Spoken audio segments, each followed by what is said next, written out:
عراق سے سیاستدانوں کا ایک وفد گیا ہے اسرائیل۔ خفیہ طور پر یہ دورے سامنے آئے تھے اور خبریں سامنے آئی تھیں کہ عراق سے چند سیاستدان ہیں ایسے جنہوں نے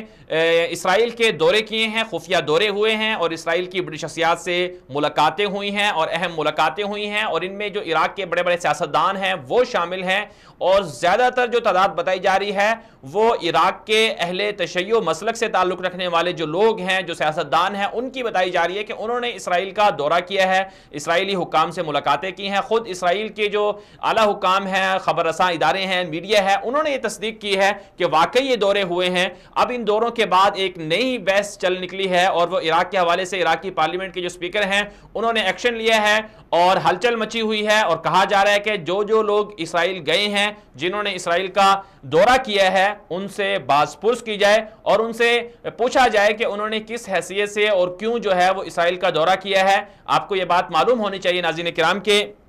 اسرائیل نے قبضہ کیا تھا فلسطین کی سرزمین پر۔ قبلہ اول جو مسلمانوں کا بیت المقدس ہے، اس حوالے سے مسلمانوں کا نظریہ ہے فلسطین کا وہ علاقہ ہے، لیکن وہاں پر اسرائیل نے قبضہ کر کے اپنا قبضہ جمایا ہوا ہے، اور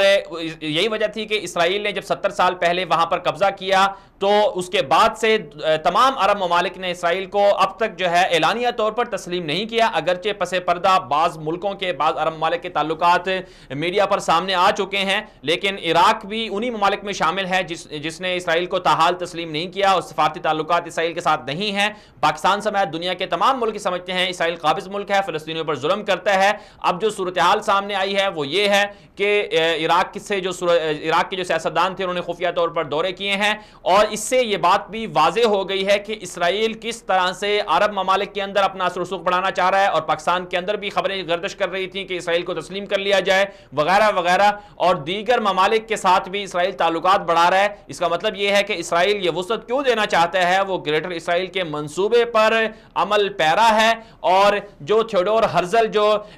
زائونزم جسے ہم کہتے ہیں، صہیونیت جسے کہتے ہیں، اس کا جو بانی تھا، اس کا ایک منصوبہ تھا، انہوں نے جب ایک جھنڈا بنایا تھا تو اسرائیل کے جھنڈے میں اس وقت بھی آپ کو 2 لائنیں نظر آتی ہیں۔ اسے کہا جاتا ہے کہ یہ دراصل جو لائنیں ہیں یہ اشارہ کر رہی ہیں دجلہ اور فرات کی طرف،